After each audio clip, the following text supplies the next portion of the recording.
Okay.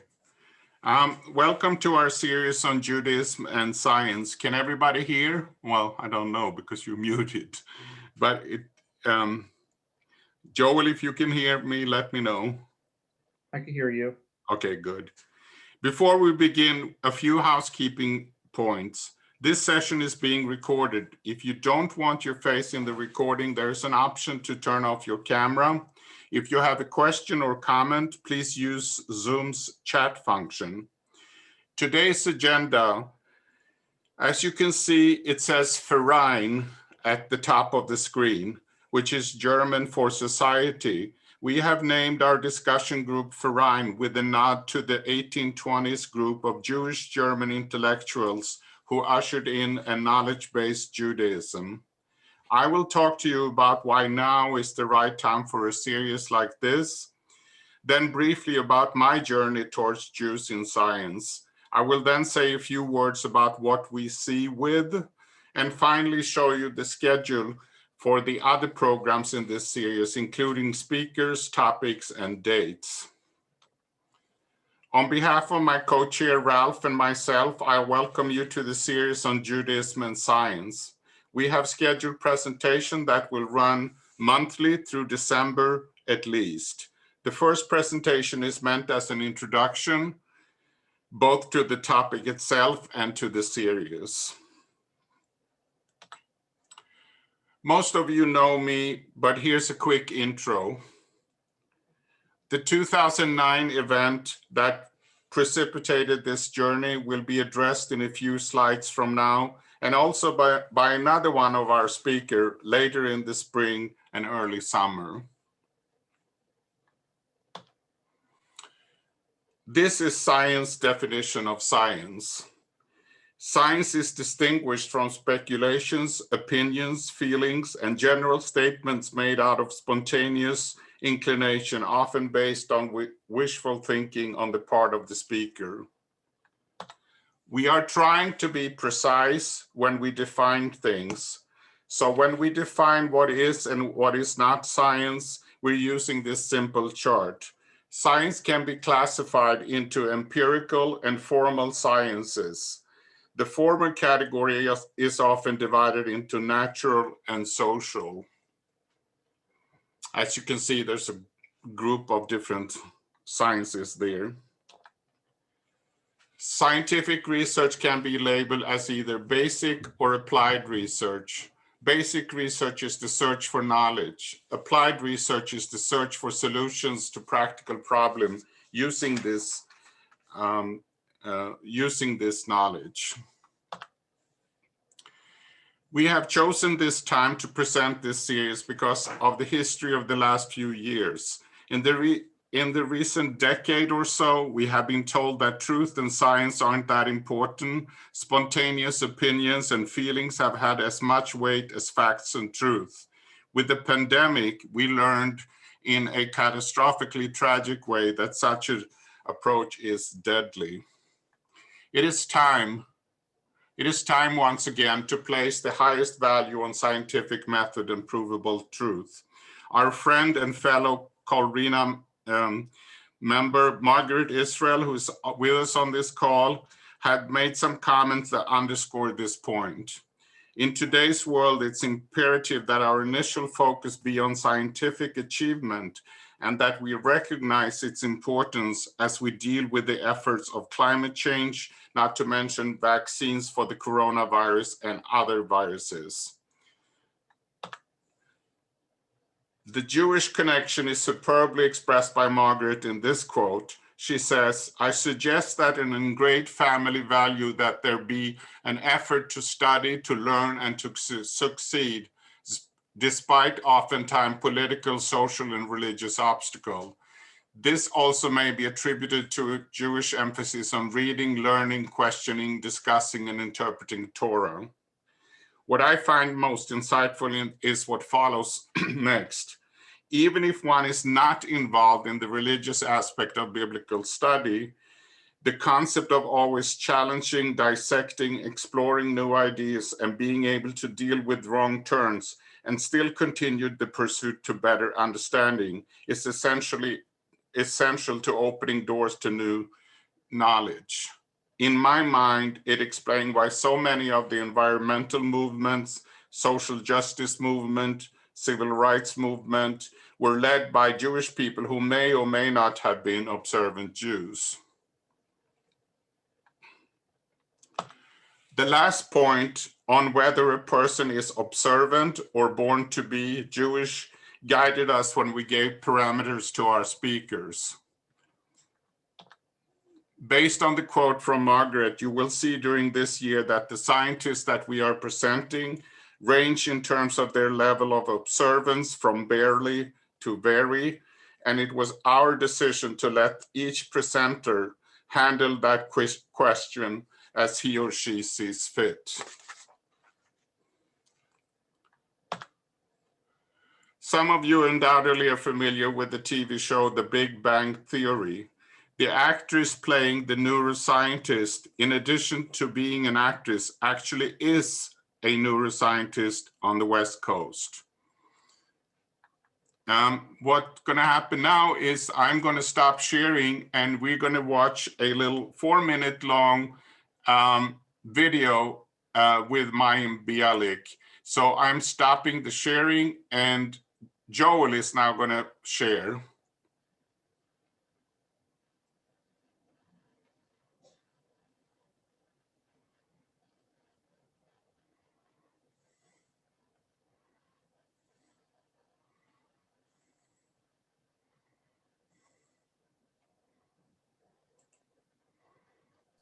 Joel, you don't have the sound on. Right.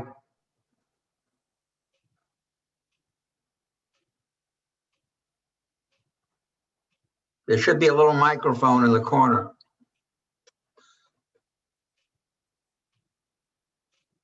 Also, the view is. I'm a scientist. You hear now? I'm also a person who's part of Yeah, but it's very weak. also a person who's part of an organized You system. need to make it louder. I'm sorry. I'm Jewish, and I believe in the tenets of Judaism, and I actually get a lot. Many of you Can know, Can you start over? Technology. Yeah.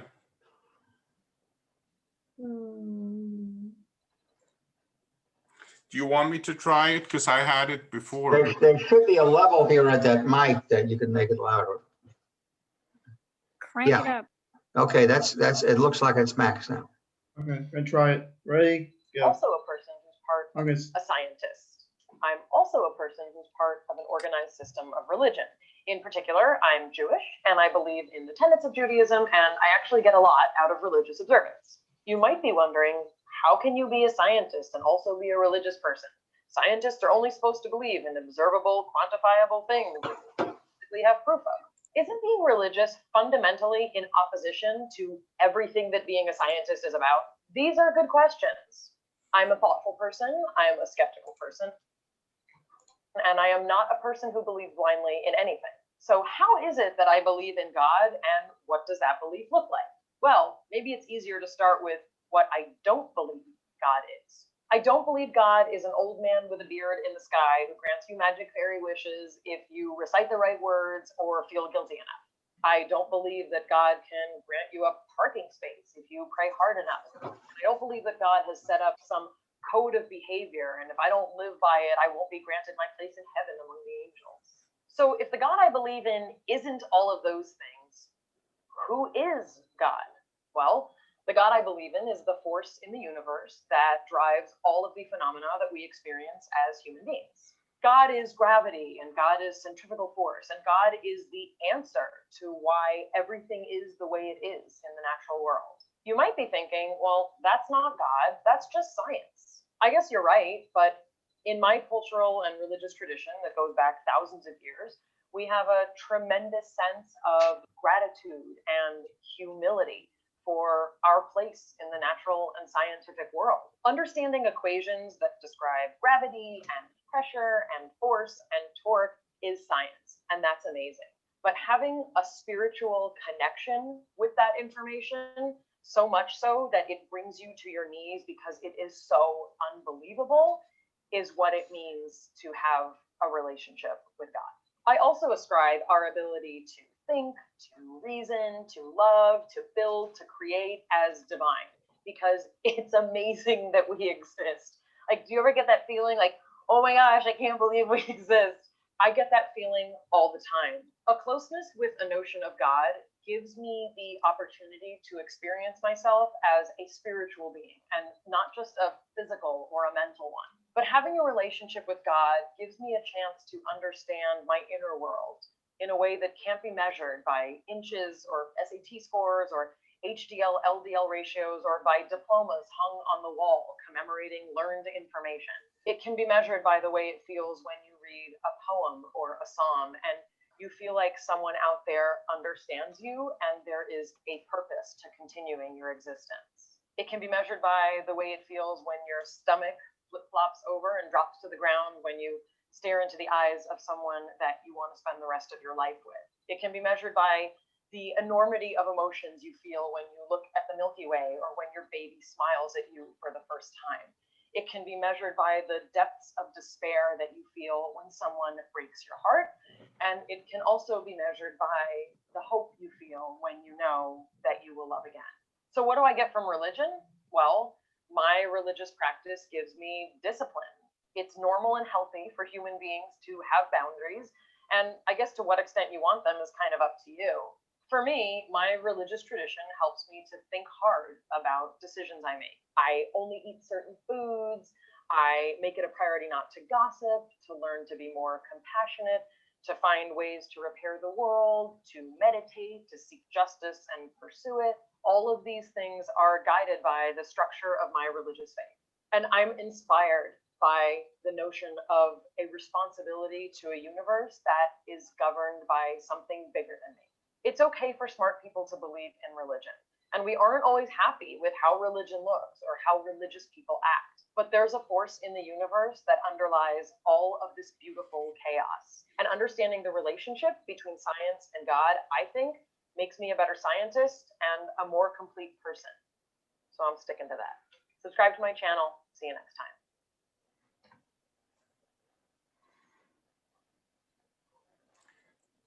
It's your favorite family tradition to drive to that familiar beach house with familiar. Okay.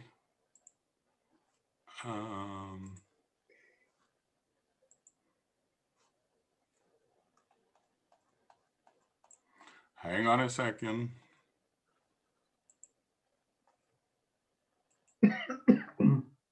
Oh, can everybody see the screen now? Oh, am I muted? Yes. Yes. Okay. Okay, fine. So those of you who know me knows that what she was talking about here just hit this right spot exactly, and exactly what we want to discuss. So what follows now is my personal approach to this question. In 2017, Ralph and I were asked to participate in a book project. The only guidelines we were given was that the title of the book would be Proud, Happy, Thankful to be Jewish.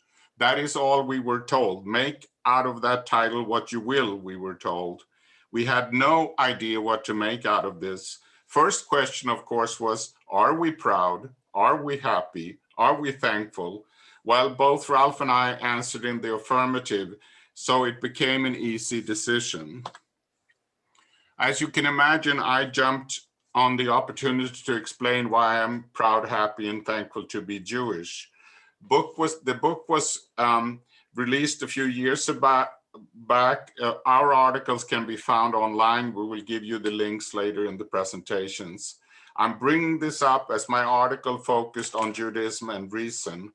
I had no problem answering the question, and my article opens with this quote from Rabbi Jules Harlow, the editor of the Siddur Sim Shalom, the version that was published in 1985. I am a Jew because my faith demands no abdication of the mind. I wrote that I could have ended the article after that quote, but it would have been a short article. But this is the main principle. And I'm sure that Jules Harlow wanted to make a distinction between Judaism and one or more of other faiths where blind trust is valued over reason. What does it mean that man was created in the image of God? The quote is from the first chapter of the Torah, and I have been told by folks much more knowledgeable in Hebrew that this translation is pretty much spot on. So if we for the moment disregard the not so gender neutral word picture of God in this quote, one could ask, what does that mean? The meaning of in God's image is the faculty of reason. The often used quote from Galileo speaks for itself. I do not feel obliged to believe that the same God that has endowed us with sense, reason, and intellect has intended for us to forego their use. Again, not all faith concur, and Galileo himself, of course, suffered bitterly for this sentiment. Another one of my soapboxes is the Shmoni Esrei. The fourth prayer reads, you favor people with knowledge and teach mortals understanding. Favor us with your knowledge, understanding, and wisdom. Blessed are you, Adonai, who favors people with knowledge. Without getting into the structure of the Shmoni Esrei in too much detail, sufficient to say the 19 prayers are divided into 3 groups. The first 3, the last 3, making up the 6 which are recited at all services, and the middle 13 prayers which are called petitionary, as we are asking for stuff in them, and which is why they are omitted on Shabbat. This is the first of the petitionary prayers, and the authors of the prayers jumps directly onto knowledge and reason, as if without that, everything else becomes moot. I think the choice of this prayer being placed first of the petitionary prayers was deliberate. So a little historic background. So why are there so many Jewish scientists? I'm sure that there are a lot of explanations. What Margaret explained in previous slides focuses on the importance that Judaism always placed on study. In addition, it's worth remembering that in the old days when Jewish people were living in restrictive societies, many other avenues of making a living were closed off. Studying and learning was something that could not be controlled. Going for Secretary of State in Poland in the 1800s was probably not a career that was likely to be successful. And of course, there were roadblocks even in academics, but they were certainly fewer than other paths. And obviously, several other evolutionary, social, and economic factors played a role in the Jewish population's focus on study. I can tell what's called the Jewish master story in 26 seconds. I will explain why it matters in a little while, but here it goes. Abraham started monotheism, had a son Isaac, almost killed him. Isaac had Jacob, who had 12 sons. They sold a brother, Joseph, to be a slave in Egypt. He rose to prominence. A whole lot of time passed. Joseph's descendants were slaves. Moses came on the scene. Redemption happened and the slaves were free. Walked to Mount Sinai, got the 10 Commandments, and then headed to the promised land. Whew, that was 26 seconds even. And I will come back to why I talk about this in just a minute. Some of you have heard me speak about Neil Gilman before, if not earlier. So during 2018, when we initiated a series of lectures in his memory, he passed away on Black Friday, 2017. Black Friday, ironically. He was a professor at JTS and he wrote many books. In November 2009, Rabbi Neil Gilman was the scholar in resident at BSKI at the personal invitation from the then Adult Ed Committee. He spoke Friday night, Saturday, and lunch and learn, Saturday evening at a home nearby the then synagogue, and at Sunday school class before he was taken to the airport. At the Shabbat Lunch and Learn, he introduced us to Eric Kandel, who we are privileged to hear about from Dr. Deborah Rubin later this spring. Rabbi Gilman recommended us to read the major popular work by Eric Kandel, In Search of Memory. As you can see, this is the cover of Eric Kandel's book. So what is the connection? Basically, Rabbi Gilman said that in order to understand his philosophy, there are some concepts you must define, as most classic philosophy sciences do. For instance, signs and symbols. Signs are metaphors, and this is important to remember. All our language consists of metaphor. As soon as you talk about something that you cannot touch, feel, see, hear, or taste. Example of a sign is a red light on the road. We know that the color red represents a command to stop your vehicle until the light changes, but there's no inherent connection between red and stop. The color could have been blue or purple. A sign is therefore a convention that is easily changed. Another example is the American flag. The flag represents the US. However, the connection is tighter if flag is considered a symbol in this context and not as easy to change. Symbols are what used in religious language. As we don't believe any of us has seen, talked to, or heard from God, all our language about God must be considered symbolic or metaphoric. There is no other choice. Yes, there are Orthodox literalists who believe that God actually spoke to Moses and God's outstretched arm and his hand guided the Israelites in the desert. But there are inherent problems with that, besides the lack of proof for it. There's also basic theological problem with that view, and that is, if you believe God has an arm, literally, how is that different from idol worship? Religion consists of symbols as well. An example is Avinu Malkeinu, where strong symbols familiar to us, Father and King, are used to represent our community's experience of God. Do we believe that God is our Father and our King, literally? Most of us see it as a metaphor. Many philosophers claim that all religious language has to be understood as symbolic or mythic, and even so, science. In the early 20th century, a Christian theologian, Paul Tillich, introduced the concept of metaphoric language and the myth concept. Note that he and others are not talking about myth as fiction. Here are two examples of what we don't mean by myth in this context. The myth of the invincibility of the New York Yankees, that's fiction. And the myth of Oedipus, that's a legendary tale. But scholars in the social sciences use the term in a different, more technical way.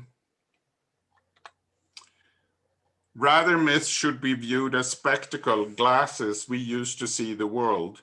No other choice. Many writers see the role of religion as a way to order the universe. As Rabbi Gilman rather stubbornly pointed out over and over again, the question is never myth or no myth, but rather which myth. And here's where neuroscience comes into play. Myth explain overt data by referring to an invisible and elusive reality behind the data. And as much as psychoanalytic theory or quantum mechanics or astronomy are not invented, neither is the metaphorical ideas we have about God. It's not invented, but it's rather discovered. And as we are lucky to have both physicists and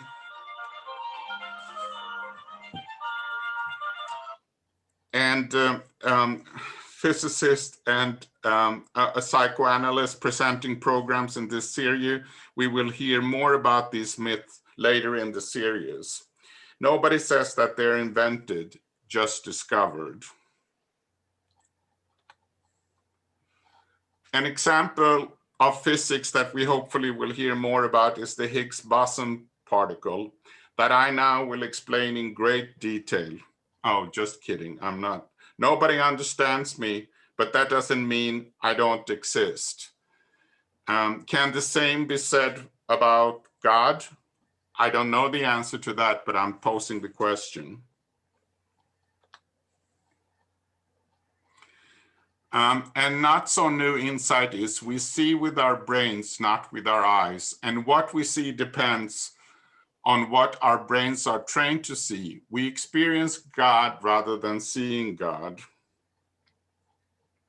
A book more recent than Sacred Fragment is by Neil Gilman is this book called Believing and Its Tension from 2013. In this book, you can see from his preface, he's emphasizing the connection even more. Our further discussion, often bearing on neuroscience and religion, are reflected on the pages of this book. For those who are interested in this connection, this is a book we highly recommend. And I want to add that we have a list of suggested reading material that we will send out after the presentation. You look at this apple, and the light of the apple hits your retina and goes from there up to the brain. In a scandalously frivolous way, I will now attempt to explain in a horrendously simplified way what happens here and how it relates to our topic. The brain in an area called V1, Visual Area 1, looks at the image and starts comparing it with previously viewed images. Then V1 sends a signal back to the apple. I better check with my smarter colleague in V2. What is it? V2 looks at it. Let's send this information back to the object.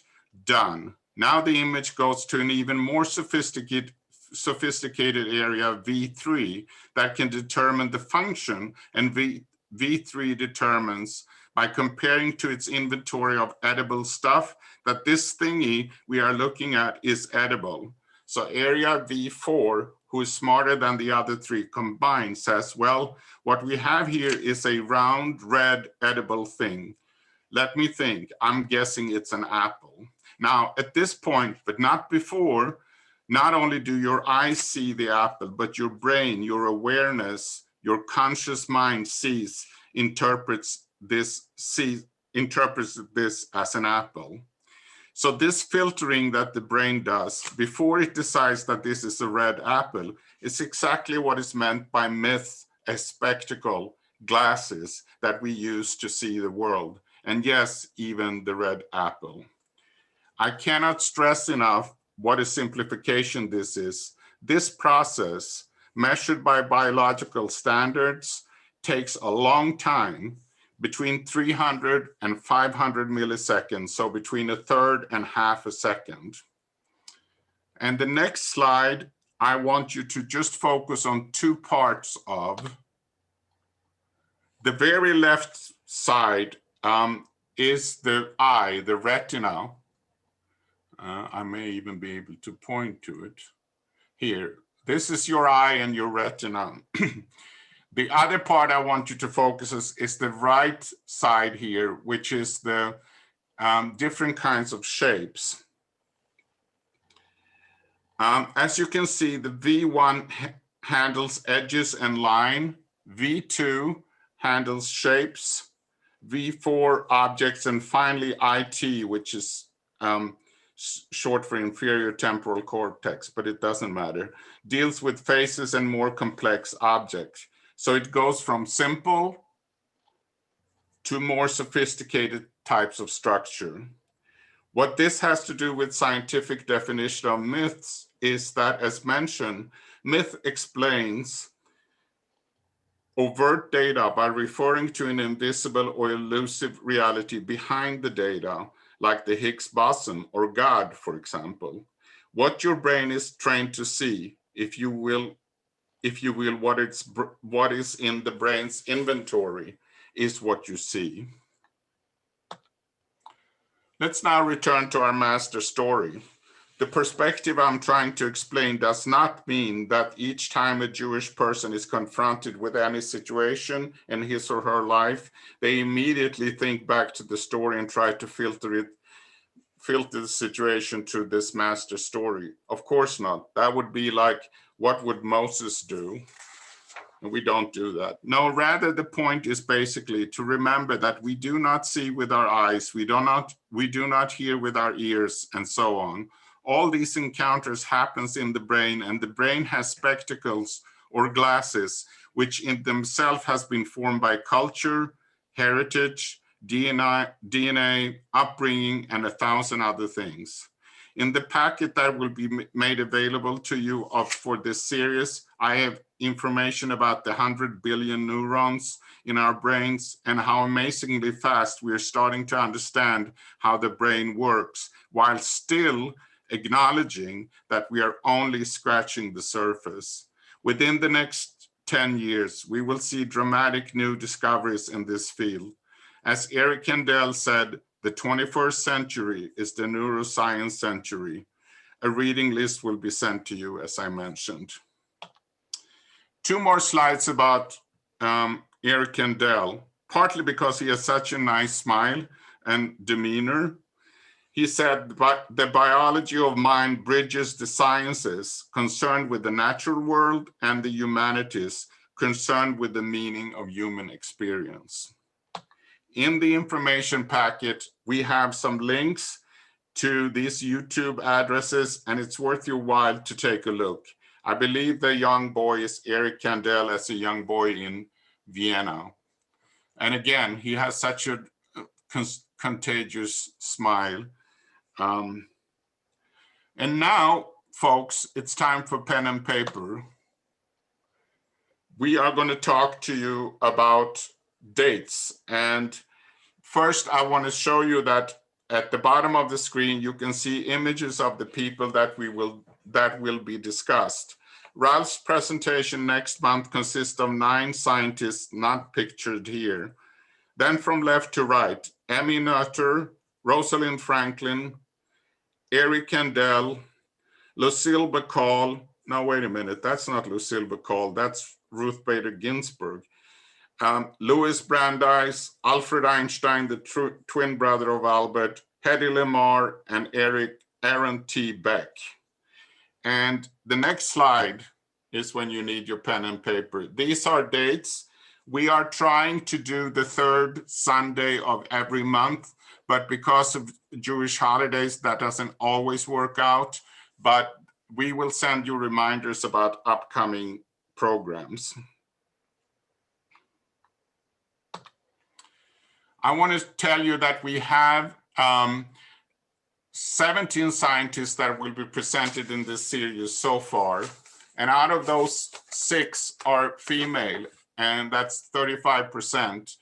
And I have to believe, I'm guessing, I don't have any statistics, but I would guess that if we measure scientists in general, I think this would be a higher number. And we're very proud to present all of these people who are accomplished scientists, all of them. Many of you are familiar with My Jewish Learning, a free service that contains all kinds of Jewish material. They are too fascinated with this topic to the point that they created this quiz. I feel I'm well educated, but believe me, this is a hard one. If you get more than 50% right, I have only one thing to say to you, Mazel Tov. The address is in your handout. Finally, I'm going to say that we have a local website called The New Jewish Thinker that almost exclusively consists of writers that belong to Kol Rinah, but not all of it. It's been around for 2 years. And we, if you are interested in topics like Judaism and Science. There are articles about that there. And now I want to invite Ralph to talk about, make some comments and maybe also introduce us to the next session in March. So I'm going to stop the sharing. Ralph? No, that's not what I meant to do. Hey. He's muted. Okay, am I unmuted? You're now, we can hear you. Okay, I actually, at this point, want to initiate discussion. And I've actually written a statement, which I will try to modify as indicated. Richard, thank you for your stimulating introduction to the Verein series on Jews in Science. That's the first thing I have to modify. Richard, your presentation has set a very high bar for those of us who will follow. If I can think about the scientific method, you have established a hypothesis, and we that follow will have to present data to deal with the apparent frequency of Jews in science. The relationship seems to be more than coincidence. I hope our presentations will offer something in that regard. I would follow this. Was Abraham being a scientist when he questioned how a carved piece of wood could affect our lives?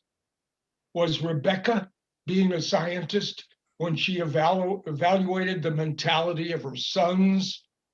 Was Jacob being a geneticist when he chose the coat color characteristics for the sheep that he would keep? Was Maimonides being a scientist when he said in his prayer for the physician, "Exalted God, if doctors wiser than me seek to help me understand, grant me the desire to learn from them. Illuminate the way for me to avoid lapses in my knowledge. I beseech you, strengthen me and instill me in a perfect spirit." I think this so surpasses the Hippocratic Oath. In the subsequent presentations, we will be hearing the achievements of remarkable Jews.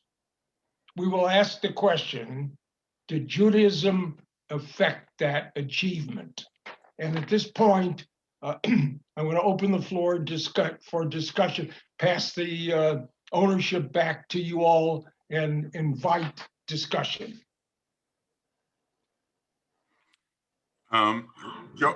Joel, I need your help now, I think. We want to unmute people.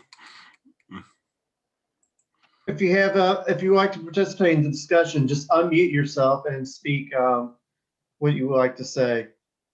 Okay. Anybody is welcome to talk then, and not all at once. Well, I would just comment on that. I guess it was the video. I'm Jewish because it doesn't require me to abrogate my reason. To me, that's not a reason to be Jewish. That's the absence of a reason not to be not Jewish, but it's not a reason to be Jewish. Yeah. That's an interesting point. That was actually from the Siddur Sim Shalom in the 1985 version. Well, Okay. Yeah. I think the point was, and I've certainly long held this myself in terms of what people have said to me, how can you be a scientist, person of deep faith, where there are no quote proofs? And I think that's really the crux of the religion versus that we're talking about. A lot of people really feel that those are And as Mayim Bialik said very clearly, that certainly is not the case. I notice here that many of the people in this room are scientists themselves, and it's interesting to see.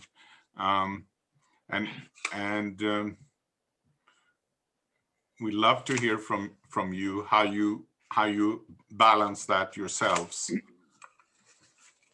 I'm happy to jump in for a second. Can you hear me? Yes, go ahead, Howard. So I did not invent this quote. I don't know if anybody invented it or can be attributed to it, but science is really, in my philosophy, science is an explanation of how, but it is not necessarily an explanation of why. And I actually do my best to keep those two separate, because when I start looking for, a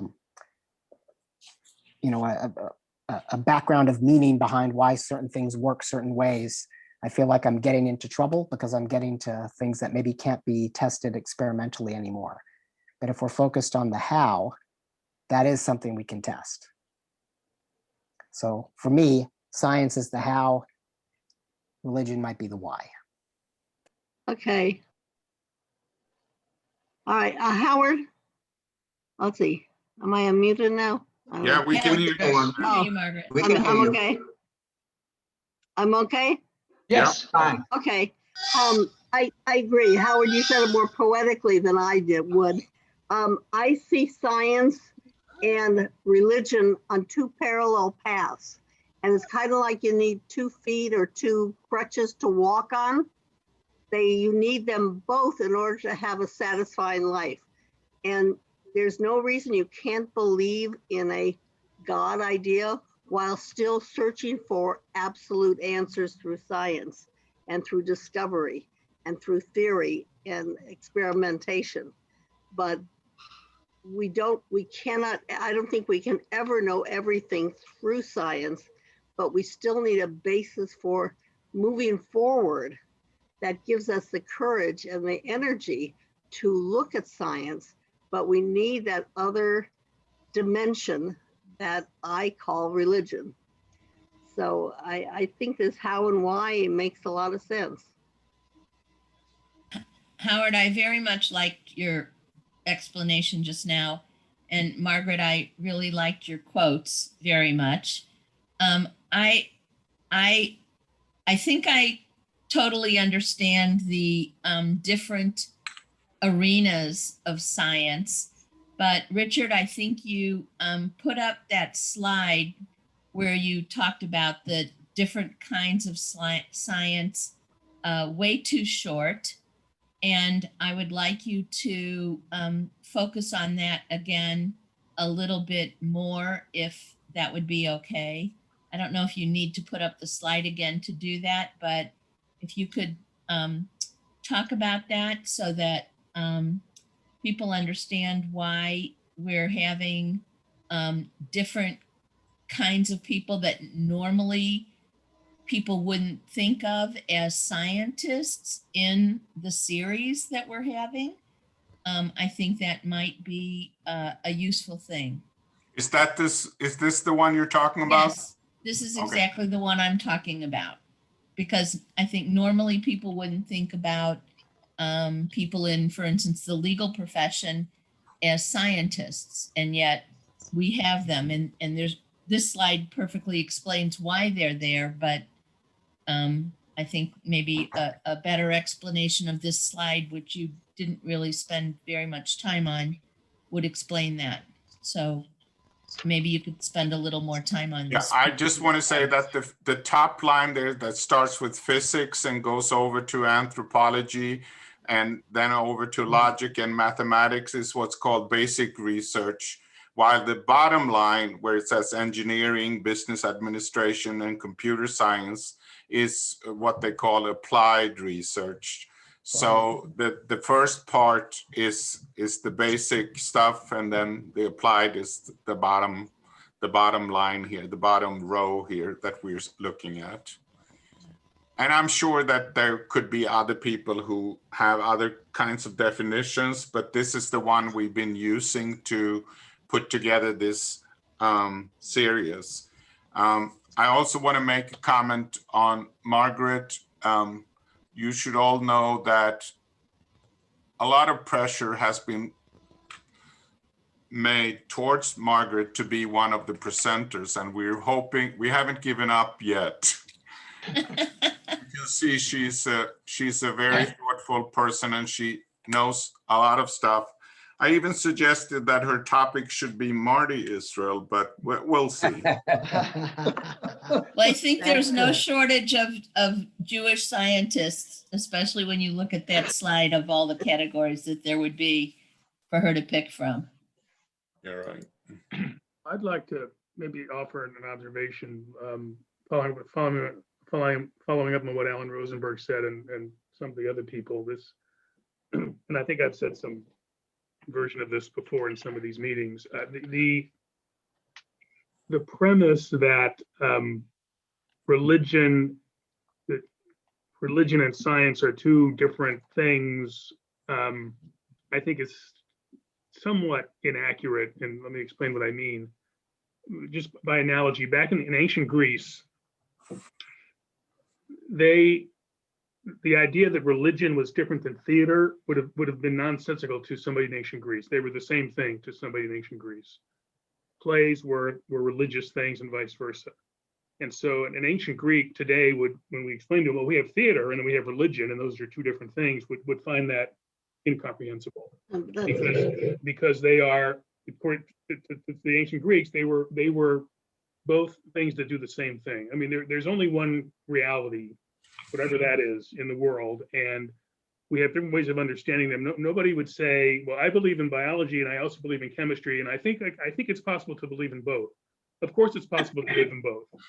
So to say religion and science are, I think again we're the victims of this idea that has seeped into our culture from Christianity, that religion means some sort of creed that you believe in as a matter of faith, and Judaism is a religion. By that definition, Judaism is not a religion. Another way of saying what I'm trying to say is that what human beings are, the thing that distinguishes us as human beings is we tell stories. And that's one of the points that Edgar Harari makes in his book, Sapiens. One of the reasons Homo sapiens have evolved the way we have and have survived when, for example, Neanderthals didn't, was we learned to tell stories. That's how we process reality. And when you showed the slide earlier about Abraham and this, the story, I don't think it's accurate to say that Jews, by definition, are people who believe that happened. Some Jews do, as Richard pointed out. Some Jews do believe in the literal truth of the stories in Genesis. But what makes everybody Jewish is we are the people who tell that story. We tell that story about ourselves. So we're talking about what stories do we tell. And as has been eloquently pointed out, some of the stories we tell are myths. Some of them are empirical. That's what science is. It's stories based on empirical observation, which have meaning to us. Myths are stories that may not be empirical, but they have a very fundamental truth about reality. So I guess what I'm trying to say is to me, there's no incompatibility or nothing to reconcile. And, no scientist has to explain why, well, I still believe in religion. I mean, science is a religion and religion is a science and vice versa. So that maybe not the most articulate way to make the point, but I think there's no fundamental incompatibility that we need to try and reconcile. We are meaning-seeking creatures, and religion and science are part of the meaning that we're seeking. Can I take a Wise, yeah. Can I take a task with the word belief? I don't want to use that word. This is my personal philosophy. I don't want to use that word when I'm talking about science, because I don't think it's something I have to believe in. I think the empirical evidence is there in front of me. But when it comes to things like God and the universe and that, I'm arguing semantics, I'm sure, but I still like to keep them separate. I don't need to tell you, Howard, but 100 years ago, scientists, based on empirical observation, believed different things than they do now. So, I mean, maybe it's a semantic argument, but when I say belief, I mean, I understand, I certainly understand the difference between the empirical observation and not. But what you believed, what we believe today, based on, there are people alive today who were alive when we didn't know that there was more than one galaxy in the universe. And that's how recent that empirical observation is. So, you know, I think we need to be, what's the word I'm looking for? We need to be modest in our claims we make for empirical observation. I mean, certainly they can be validated and they've improved everybody's life, but again, the distinction to say that, well, but because it's empirical, it's in a different category than religious belief. I think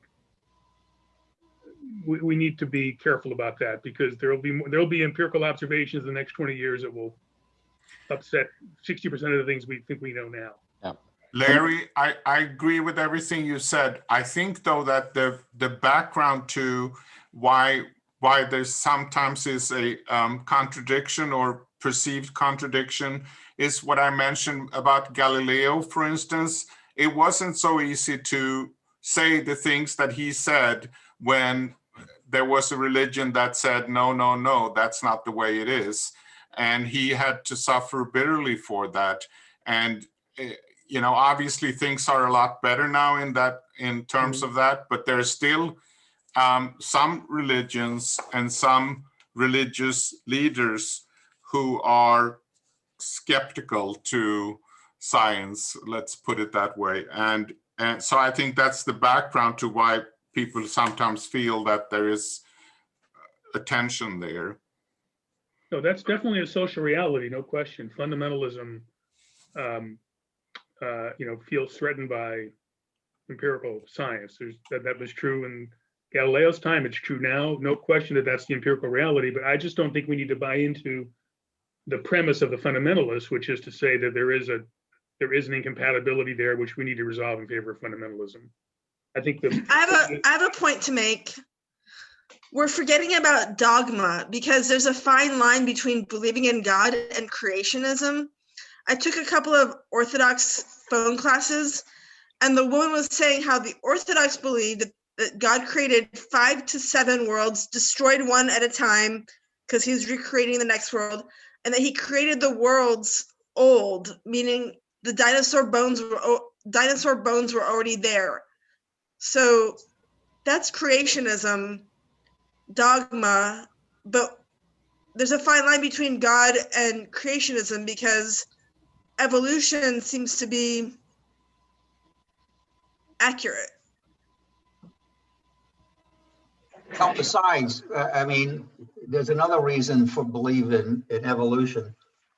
God is intelligent, and why would he place the urethra inside the prostate? I mean, you could go around the prostate, but he put it right through the prostate. So we have to get up at 2 o'clock in the morning.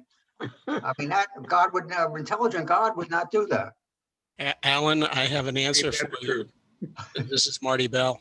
Yeah. One of our surgical professors at WashU referred to the deity as the designer. And there are design faults, obviously. That's one of them. Another one is called the appendix, which is behind the cecum instead of being in the front, where it's easy to take out. So I thought that was a very interesting concept. And he made the avocado bit too big. Right. You all know that wonderful joke when you scientists are talking about, so God obviously must be an engineer, right? Because we've got electronical parts, we've got, you know, the neurology, we've got muscles, and so the 3 engineers are talking. So okay, I'm gonna mess this up. So the electrical engineer says, well, obviously God's an electrical engineer because we have our neurons. The mechanical engineer says, well, obviously God's a mechanical engineer because of the way our muscles and our bones and our joints work. And the civil engineer says, well, obviously God's a civil engineer because like Alan said, who else but a civil engineer would put a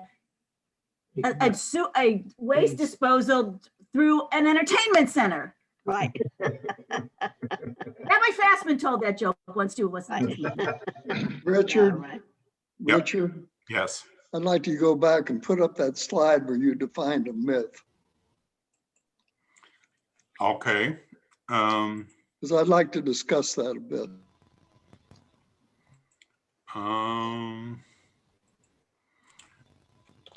Let's see here.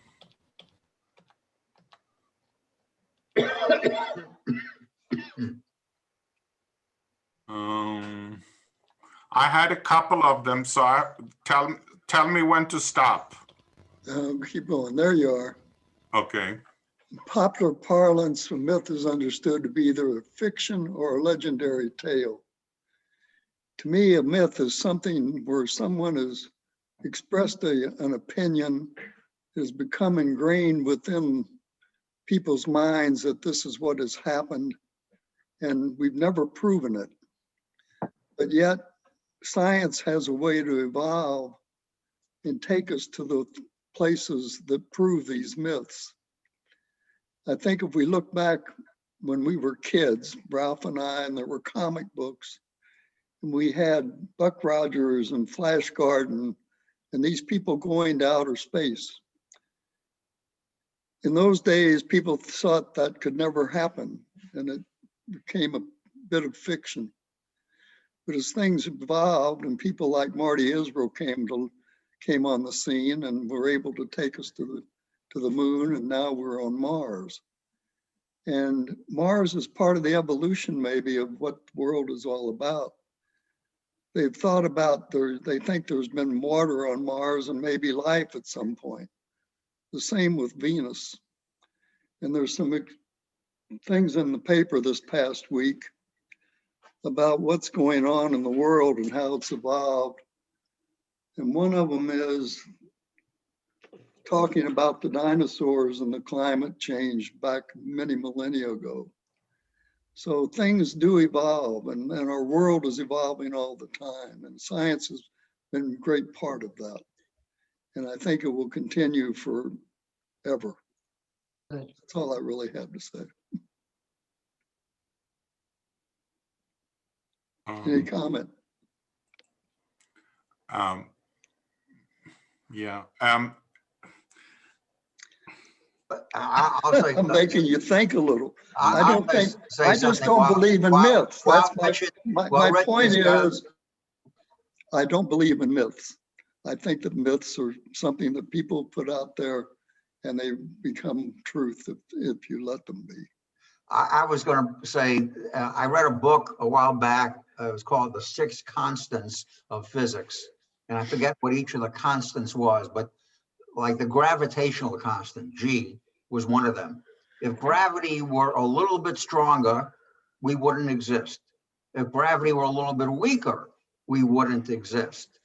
But gravity just happens to be, the gravitational constant happens to be the right spot that we can exist. So the question is why? And some people say, well, that's the anthropomorphic question, because if gravity weren't the right strength, we wouldn't be here to ask the question. So the only reason we can ask the question is because gravity was the right constant. But I always found that answer to be unsatisfying. I don't know how other people think. This cartoon was in the paper today about the dinosaurs and man, the Neanderthal. It's part of evolution there, because if man hadn't learned how to hunt, we would not be alive. It shows him with the not being gobbled up by the dinosaur. Yeah, but they didn't live at the same time. Huh? Alan They didn't live at the same time, so that whoever wrote that cartoon has his biology. Making a joke. Alan touches on a subject which is much broader than today's topic. I know, and it's something that could have six progress on this topic. The Anthropic Principle, which is that all of the things that had to happen for humans to evolve and be capable of understanding the universe, and gravity is just one of them, and there are others.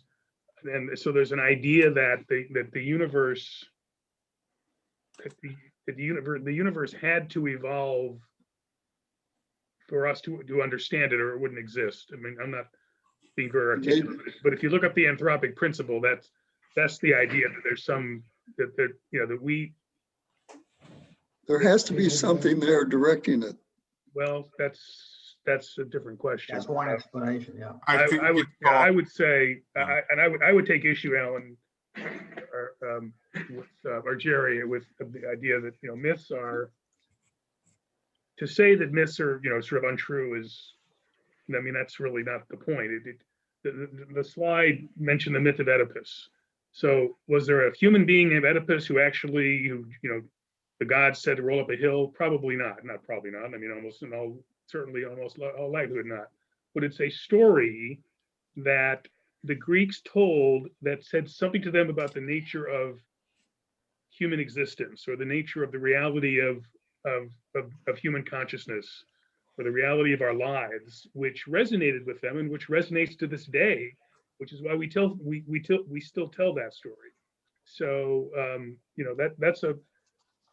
If you talk about the myth of the invincibility of the New York Yankees, yeah, that's certainly untrue. Speaking as a Cardinal fan, but real myths, seriously, real myths are stories that say something true about the nature of reality, which is why we tell them. Right, that's exactly right. And what Alan was talking about is normally called the Goldilocks zone, meaning that it's not too hot, it's not too cold. The gravity is just right. And with all of those things, if just one of those factors had been different, our universe wouldn't exist and our world wouldn't exist. Well, I'd like to jump on something that Larry just said. I can't speak to the surgical arts, but Ralph or Marty could. But in medicine, sometimes we would practice a certain way because we were told that's the way it's always been done.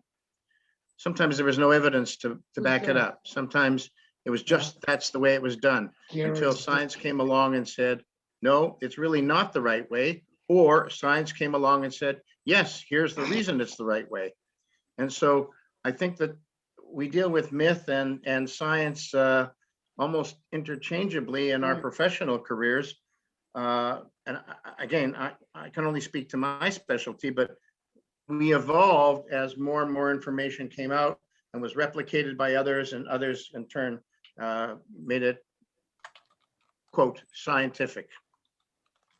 And somebody's not afraid to make the change or try to do something different. May I? You have to be able to step out of your safe zone. Let me tell you that we have had several people who put comments on the chat, which is fine, but feel free to say them out loud too. So not everybody is reading the chat. So I know Linda Koenig and let's see here, who else? James Borden made some comments, and you can either look at them at the chat or we can encourage them to talk about it out in the open, so to speak. Let's see, just because of this week was an interesting week from science perspective, I just want to share as briefly as I can my contribution, which had to do with Mars, okay? So that's Jews in science a little bit. But a number of years ago, I went to NASA to they look at using lasers for measuring glacial motion. And the guy, I talked to him about the system that I was the chief system engineer for at McDonnell Douglas in space laser communications. And he took me into this guy and said, we're trying to measure the altitude of Mars. And I drew on the board how the system, our laser communication system, would work for that. I left then for Israel, and I came back 3 years later to find out that indeed we won MOLA, Mars Orbital Laser Altimeter, which was the first, which went up in '97, and that's how they measured the altitude of Mars. All the maps you see, MOLA was what did it, and we built it here in St. Louis. And so it's nice that there are some contributions. I know many of you scientists here have had contributions, but since, as hopefully you all saw, Perseverance landed on Thursday, it was an amazing event to watch that. And the reason why they sent MOLA up there was to measure the altitude so they could put the first rover on Mars. And they used that, and the data is still, any public data you see of Mars, it actually came from MOLA, which I drew up on Jack Bufton's board. And Very cool. So Very nice. I wanted to share a little bit about at least this Jew in science. I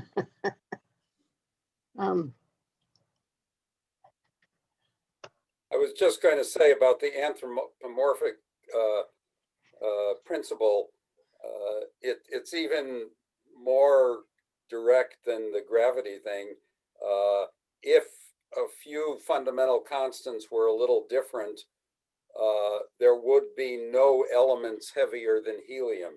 The processes in stars that build carbon and oxygen and calcium and some other elements that you and I are made of would not have occurred if some certain constants were a little bit different.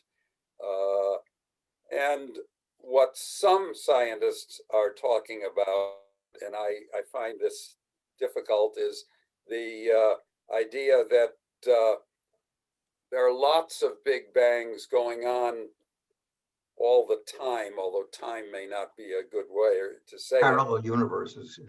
And yeah, and that we're in the one that had those constants just right. Right. And there may be other parallel things, and there are serious scientists working on that, and I myself don't take a lot for it because I don't see any way of testing that theory about parallel universes, and so it's Till they contact us, right, Marty? yeah, right. And so I don't 1,000 years from now, you may be able to test it. well, maybe. Well, they say that the universe is expanding. Is that right, Marty? Oh, there's no doubt about that. Well, then Maybe Marty already proved it in a then different. maybe the other things could happen.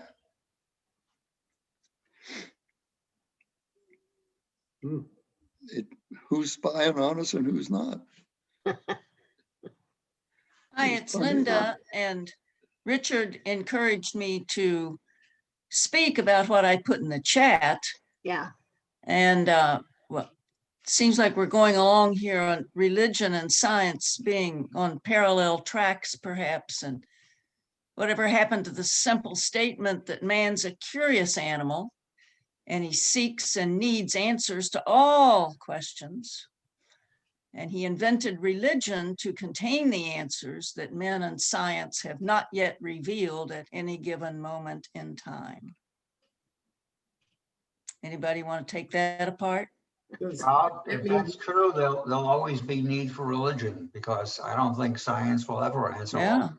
Or does that mean Right. because of religion, we don't need to seek or need answers? Science doesn't answer the questions of how we should live with each other.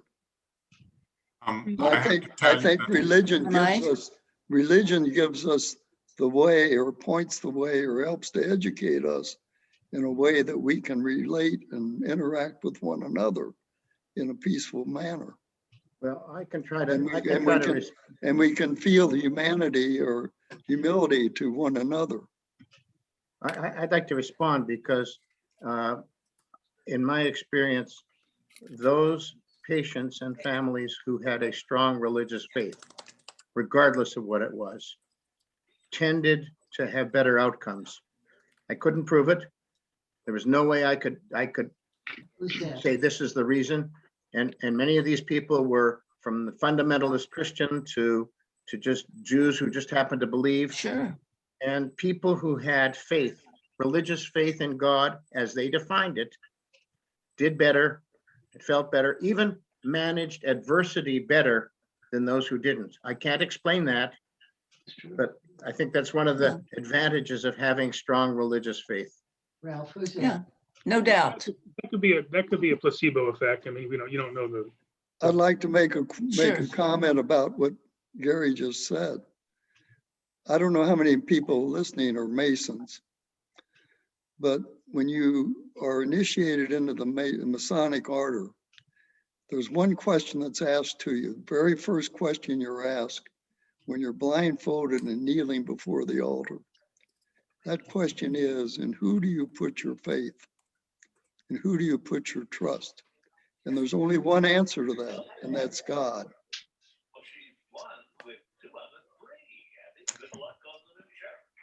You also have to trust in man. Well, that's you have comforting. to feel that closeness. That's You have to comforting. feel- Sure. And you need, there's the cognitive dissonance. If you have situations you can't solve yourself, or then it is very comforting to have a strong faith. Of course it is. But sometimes you just have to take it and bear it. Well, that's true. Deal but with it. But you're bearing it because you have the strength to think about it that way. So Gary, another perspective though on what you were saying is we've got some friends that are Christian scientists, and there I think it goes too far because unfortunately one of our friends passed away, and that's because they put it all in faith.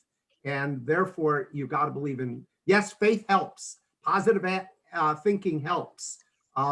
Clearly I know people that with adversity in their lives, incredible adversity, the fact that they were so faithful, they sort of believe they went to a better place, if you will. They're kids, okay?